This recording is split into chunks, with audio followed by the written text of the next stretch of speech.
Hey everybody, welcome back to Double D Vintage Baseball Cards. My name is Dylan, and I got a lot to talk about tonight. Um, I am in like a euphoria state right now.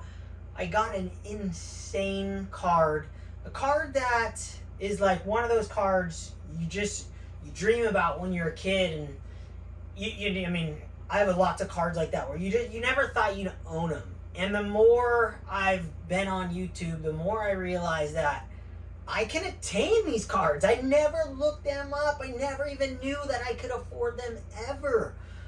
Never thought about it like that until my friend Adam Vintage Sanctuary picked up that Joe DiMaggio 1938 Goudy Heads Up at the National right in front of me, and that's when it clicked in my brain. Like I wasn't even.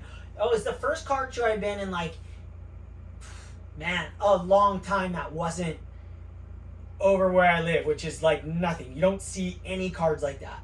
And online, I always just hunted for Topps and Bowmans. That's what I did. That's my true love in cards. I'm also going to talk about that. My true love in cards is I'm a homer. I'm realizing you call me what you will. I love Topps. I love Bowman. It's also love the cool like examples of the going after the OPGs or the Tiffany's or the Venezuelans. That's awesome. It's like an added thing that I've learned since YouTube. So that's epic too. But this card I picked up is like, whoo, man! I have a stack of cards right here, plus more big cards that are gonna hurt in my collection, like cards that I hunted for, that I've wanted. I'm selling off my T205s. I have two of them. I'm selling both of them.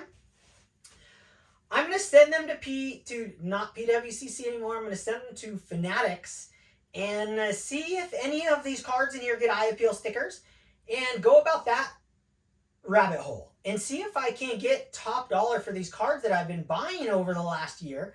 And I use those to fund this card that I picked up that just my collection didn't feel finished after I grabbed these two monster cards over the last few years since on eBay. Two cards in particular. I've been staring at them on my wall, and I've wanted this card for the last year and a half. And I've hunted for it, looked for it, and finally I just jumped the fence and just bit the bullet, and I got one. So I'll share that card. I have other pickups that I want to talk about along the way and how my collection is forming. I'm really going to dive into my cards really up close and personal. And now I have a pause button on my phone, so I'm really excited. So I get the lighting right. I don't have to edit. I can just hit pause and have all my cards lined out. So you're going to see some examples of cards that I've picked up, new pickups that I've probably never shown any of them, and how they're fitting into my collection. And my collection is just...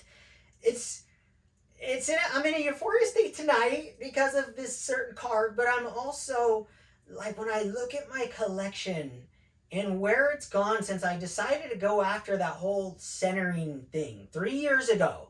It's been 3 years since I made the video talking about me selling my higher graded vintage cards, the off-center ones, the ones that just didn't have the perfect eye appeal, the great look, great image, print line, anything that didn't suit my eye anymore. Sold those off and hunted down great examples. And my goal was, and still is to have the greatest looking Topps base cards in the world, in any grade. You know, I can't match the guys with 10s and 9s. I get that.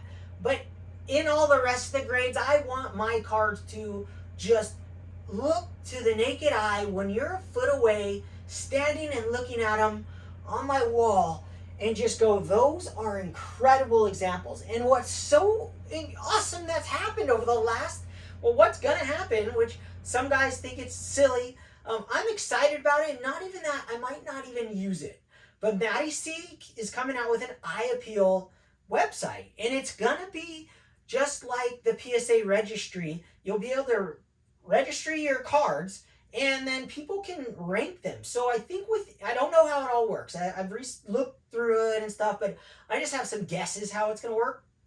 I feel like within one card, take a card, for example, a 1958 Topps Mickey Mantle, and I think there'll be like all your PSA 1s are in this column, 2s, 3s, and you can put your card in the system and you have a little collection going and people can rank your PSA 1 versus the rest of the PSA 1s. Give it a rank, whatever that is, a 1 through 10. I don't know the scale. But now, with the collection I've created, I could, instead of the freaking PSA registry, I could start sharing all my graded cards, uploading my Topps collection, and see if I have the greatest looking example Topps card collection of all time when I'm long gone and dead. You know, I don't actually think I'm ever gonna have the greatest Topps, you know, collection in the world. I'm not delusional here, but that's a goal, right? It's one of those unreachable goals that'll never happen. Well, I reached a goal tonight, back to that card, that I never thought in a million years it would happen. I didn't even know I could attain this card in my lifetime. So I attained it, and it's not the most expensive card I've purchased in my collection. It's actually equal to the other ones that I purchased that were big. This is literally the same price. So it's been just amazing. I made a list 2 weeks ago. I spent 3 hours, and I've updated it and adjusted it over the last 2 weeks. My top 55 cards I want before I die. I'm excited to show you guys those cards. And within that are cards that I already have, existing cards. I put those on the list because those are my favorite cards of all time. The top 55 cards that I want before I die that are under $7,000. Now that $7,000 threshold was because there's a card that I really want that I think that's the line. Like there's a line in the sand, $7,000 for the most expensive card in that collection. So all the way down to $1,000. So 55 cards that are $1,000 or more. I think like $800 or more. So I'm excited to share that with you guys. I'm hoping to do a video with a friend that he knows who's out there. I've touched base with him today. And we can share our top 55s. And I might do it again with somebody else. I don't know. But I can't wait to talk about all the cards in there and share the ones I have. But right now, I'm going to take you guys on a close-up look at the collection that I have been creating and how excited I am for the future of my collection and the present. Like I could never buy a card again, and I think I have like the greatest collection in the world. I truly do. For me, it's the greatest collection in the world. There's been a lot of talk, like question, like whose collection would you trade? I've talked about this before. I wouldn't trade my collection for anyone's in the whole world. Now, would I on a basis that I could sell their cards and recollect every single one of my cards and have millions of dollars? Of course. But if I had to keep their collection until I die, no selling, if I had to keep their collection until I die, I don't care.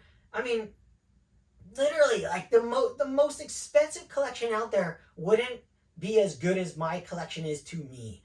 The way I've created this collection and me going after the Topps Chrome run, finest runs, heritage runs, you'll see the collections, the Jackie Robinson modern, like no one has anything like this. And just like yours at home, the way you're building your collection, you can make it the greatest collection in the world. It doesn't matter the grades. It doesn't matter the value. Value is epic. I love value in cards. You guys know that. I think I have created an incredibly valuable collection on an investment style format. With me, it's a marriage. Always has been. Every card I buy that isn't $1 or anything, I want it to become worth more in the future or be worth the same amount when I sell it as when I bought it. Always exception to everything I always say. Talk out of all sides of my mouth at all times. But we all do, because it runs around, you run it around in your own collector's brain and your own brain and everything in life. And there's always exceptions, but you're not going to go in detail in a video and tell every exception to every freaking rule out there, right? You make your rules and then you make exceptions as you go along and you become comfortable with those exceptions. Or you don't and you backtrack. So let's go dive it in. I'm having a blast tonight, like a freaking stoked. Oh, can't wait to share with you guys what I got. Okay, see you in a second.